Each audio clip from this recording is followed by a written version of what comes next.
j'ai été obligé de quitter le Rwanda. À l'époque, j'étais député à l'Assemblée nationale de transition pour le Parti socialiste rwandais. Mais quelques mois avant, j'ai eu l'occasion, c'est peut-être une chance, d'assister à une séance au cours de laquelle l'ancien président de la République, Pasteur Bizimungu, est venu nous expliquer les raisons pour lesquelles l'armée rwandaise était au Congo, au Zaïre à l'époque. Il a amené avec lui une carte et il nous a expliqué dans une séance qui était à huis clos jusqu'à quel niveau le Rwanda précolonial pouvait être délimité.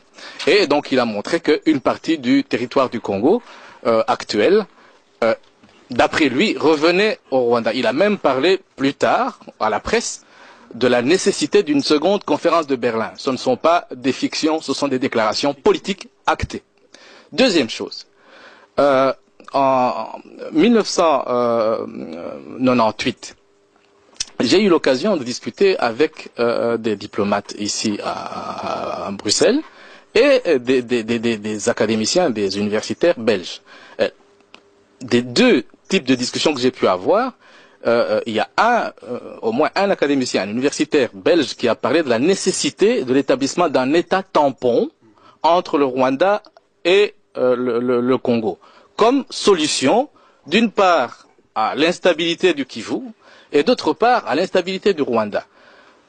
L'État tampon devra servir à absorber le trop-plein de population rwandaise qui ne peuvent pas trouver de la place au Rwanda. C'est un projet qui existait depuis avant la colonisation. C'est pas une fiction. Il y a eu un mouvement, un organisme précolonial qui a été, je veux dire, colonial, qui a été mis en place par la tutelle belge pour transférer de façon organisée des populations du Rwanda vers le Congo. Donc c'est une chose qui est là, qui existe. Récemment, et c'est le dernier mot que je vais dire, un diplomate belge a parlé, je ne vais pas dire son nom, je suis désolé, je ne peux pas révéler quel est son nom, a parlé de façon univoque, donc sans équivoque, de la nécessité pour l'opposition rwandaise d'envisager le fait de prendre part à un projet de création d'un État tampon.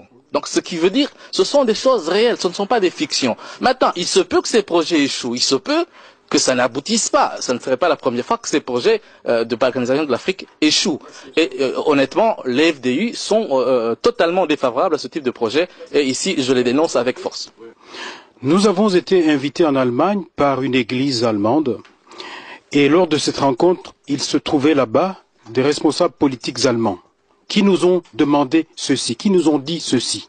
J'ai écrit ceci, ce que je vous dis, je l'ai même déjà écrit dans un livre, c'est vous dire que j'assume parfaitement ça. Ils nous ont dit que si nous, société civile du Sud Kivu, étions prêts à aller jouer auprès de notre population ce rôle-ci, d'expliquer que si nous acceptons que le Kivu soit rattaché au Rwanda, l'Allemagne et l'Europe sont prêts à faire un plan Marshall pour le Kivu. Ce n'est pas de la fiction, monsieur. C'est vrai que peut-être que de nouveau, comme on l'a dit tout à l'heure au niveau géopolitique, les Rwandais ne sont pas forcément à la base de ça. Mais ceux qui tirent les ficelles, ils veulent ça. Quand on parle de Nkunda, aujourd'hui, Nkunda dit qu'il a 350 000 réfugiés qu'il doit réinstaller. Où? Là où il a déjà évacué plus d'1 million de personnes, 1 million de déplacés qu'il y a au Kivu aujourd'hui. Vous le savez très bien. Les conditions de la kosovisation avancent petit à petit. Et ça échappe à la population, aux Tutsis, aux Bashi, aux Hutus, aux Banande, etc. J'en termine avec la question de la gouvernance. Si vous voulez qu'on parle de la gouvernance, cher monsieur du CNDP, on peut être d'accord peut-être sur le fait qu'à Kinshasa, la bonne gouvernance n'y est pas. Mais est-ce que ça vous donne le droit de prendre les armes? Est-ce que ça vous a donné le droit de ne pas participer au processus électoral? Non, parce que vous avez un plan qui est bien déterminé. Ce qui nous présente la guerre au Congo comme une guerre ethnique, c'est celle